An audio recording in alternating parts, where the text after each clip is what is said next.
Hey guys, what is up? It is Bibzuda7 here again, and welcome to another RuneScape 3 vlog here today. In this video, I'm going to be talking about this week's update and patch notes, as there were a couple of changes made this week that you might want to know about. And they also told us what's going to be coming next week, which is what I assume to be the update for this month. So I guess we're not getting the next God Wars 3 front this month based on what I've seen so far. I would have assumed that they would have confirmed that by now.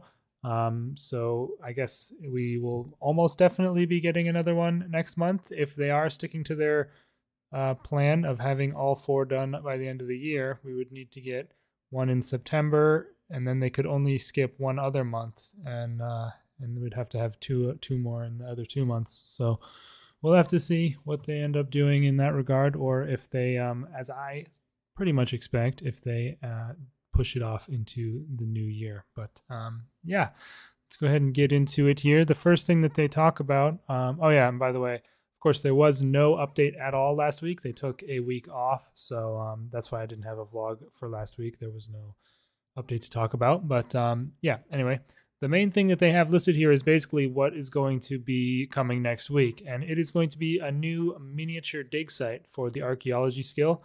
And I was pretty surprised to see them doing something like this, especially considering they released Orthan as well to cap off archaeology. I mean, I think, honestly, archaeology is in a great spot as far as having plenty of stuff to do on the skill and rewards for the high levels and stuff. And maybe it could use a few more good relics at the high end, because quite a few of the best relics are not even at high levels as far as I know, but some of them definitely are. I'm not 100% sure what all the requirements are for each and every one of them, but this is actually not even going to be a very high level dig site, and they're calling it a mini dig site, so it's not really going to be as big as something like an Orthan release. But this is going to be requiring level 60 archaeology, and will go up to level 67. So a pretty small level range in there that you're going to be able to use for this dig site. And let me check, actually. I'm kind of interested to see what is currently in that level range as far as unlocks, if anything. Okay, so there's really not a whole lot in the level range of 60 to 67. So, you know, there's the one thing at the Everlight, and then a couple, and then one thing at the Infernal Source.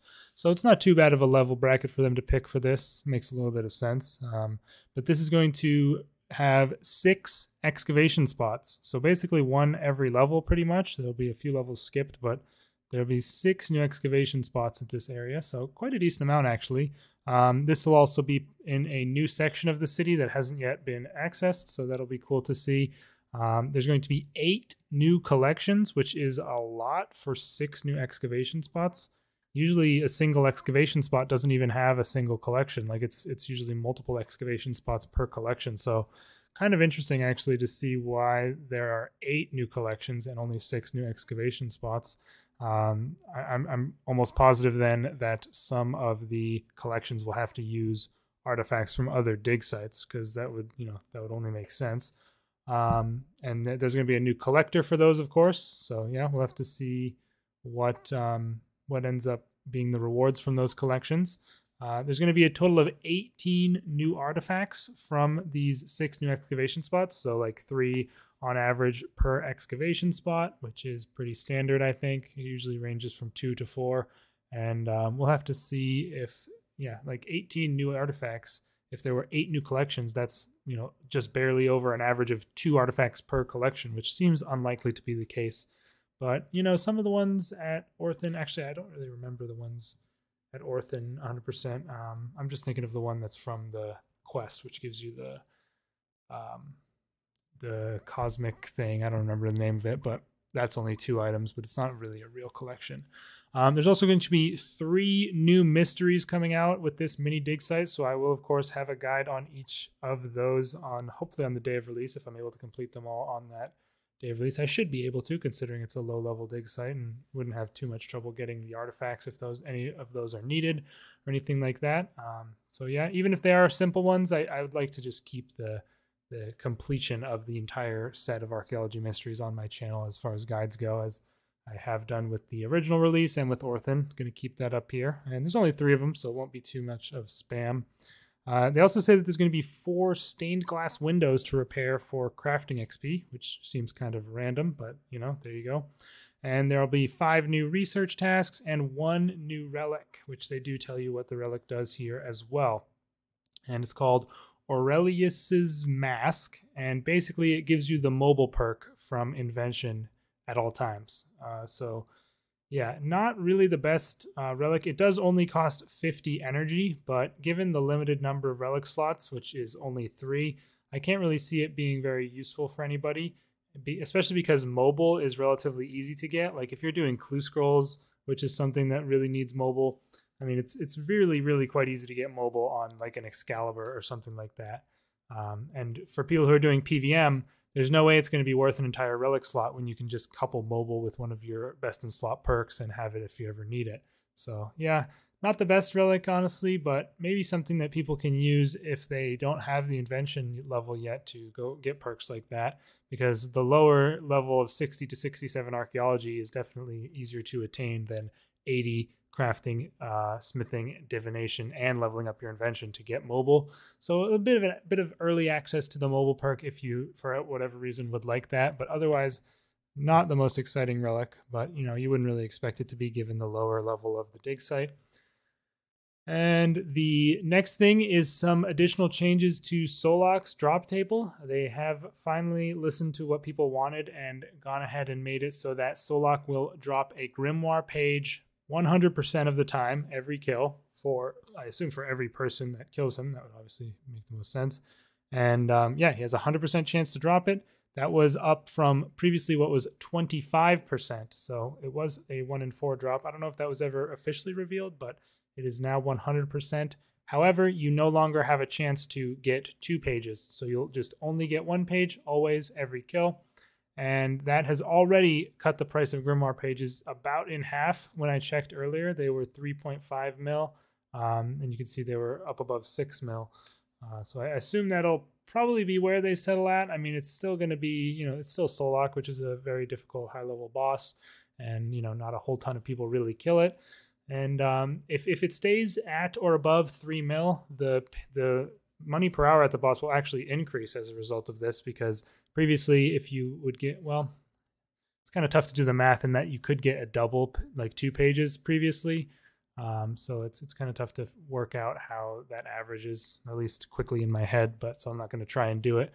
But it'll probably be either close to, or if not better than it used to be in terms of money, because you're always getting the pages instead of one every 4 kills. And then I guess it would be like one in every 8 of those kills would be 2 pages or something like that. I'm not sure. But yeah, they also added an additional drop called, or I don't know, it says the item cluster of torn Grimoire pages, but it doesn't really sound like an item. It's just like a drop of it. Will just drop you 25 pages. So there is an additional drop there, and it's a 1 in 200 drop rate. So yeah, really not that great of a drop rate, but every now and then you'll get a big bundle of pages, which will be a nice little drop for yourself, little profit there. So yeah, overall, I'm pretty glad to see that, to be honest with you. It was a bit ridiculous how expensive the Grimoire was to use, and the Slayer creature changes really did not do it whatsoever as far as bringing the price down. But this has already done so, and we'll have to see where it settles out at after the next few weeks. But yeah, good to see that they at least listen to people and have gone ahead with it. Double XP is of course live right now. I have not done anything for double XP. I don't plan on doing anything really. I'll probably go do my player owned farm at some point, but yeah, if you would like to, make use of that, make sure you are prepared, and you can unpause and pause the timer whenever you like. I believe you have to wait an hour in between pausing, but it does last until August 16th. So you got about 5 more days left for that to be, for you to use that double XP. And then into the patch notes here, let me see. I don't know if there was anything super important in here. One of them that was pretty important was that they made it so you can no longer step under Carapac to stop his first special attack, the tear right through you where he sends out the pool thing. They made that so it didn't work anymore, but they have since hot fixed it back to work again because people were complaining a ton on the Reddit and Twitter that they really wanted it to stay that way. And I don't know. I kind of really don't understand why people feel so strongly about it. Like, I think it's fine that the walk under mechanic exists, but I don't think having it not exist would make the boss just a million times worse, which seems like what some people think. Like, I don't really like the boss at all myself because phase 1, 2, and 3 are exactly the same, and it's pretty boring. And the pool walk under mechanic doesn't really change that for me in any way. It's a minor inconvenience. You'll lose some DPS, but people are acting like it's the end of the world when they go to remove it. Kind of seems weird to me, but yeah, they've decided to go back on that really quickly, and I've made it so that you can still walk under, and they will keep it that way, I guess, for the foreseeable future. I've still only done 25 kills with the boss. I haven't been back since the day of release. As I said, I don't really find it that fun, and I'm hoping the upcoming additional God Wars 3 bosses are, I don't know, a bit more interesting at the very least. So we'll have to see where they go with that. But let me know your guys' thoughts in the comments, if you can maybe help me figure out why people cared like so much about having it be available to walk under him for his first spec. It does make sense that it's obviously easier to do the kill, but it doesn't make a huge impact in the fight. And yeah, that's pretty much it. There was a bunch of hotfixes from last week. That's not really important. Bunch of random changes to the path system and environment, whatever, mobile, who cares. Other things. Oh, the beach has ended, of course. So yeah, that's no longer available. So that's I guess important to note. And that is it. Yeah. So that's going to be everything for this week. I am looking forward to the mini dig site next week. Hopefully there's a couple, at least 1 or 2 of the mysteries is interesting and not just a boring page mystery. So yeah, definitely looking forward to that, and look out for guides on completing those mysteries as soon as I'm able to do so. You can definitely tune in for that if you are looking to get them done yourself. And yeah, what do you think about the new Relic? Definitely seems a bit, meh to me. I think it would be interesting if at some point, maybe with the next big archaeology update they do, whenever that may be, if they add some way to get maybe an additional relic slot. I don't know. Because the relics are so strong. So, having too many of them active at once would definitely be a bit much. But at the same time, they can't really keep adding many more that are, like this one, which, you're just not really going to use that much. If there's no point in adding them if they don't have the option to use them, just because it costs to switch them, and it feels really bad for me. It feels really bad switching relics. Like, it's just like I don't want to do it. It makes me feel like I'm wasting money for no reason, even though it's maybe not that expensive, but it's still like just doesn't feel good. So anyway, that's going to go ahead and wrap up this video, you guys. I hope you all did enjoy it. Again, leave your thoughts in the comments down below. I will see you guys in the next one, and peace out.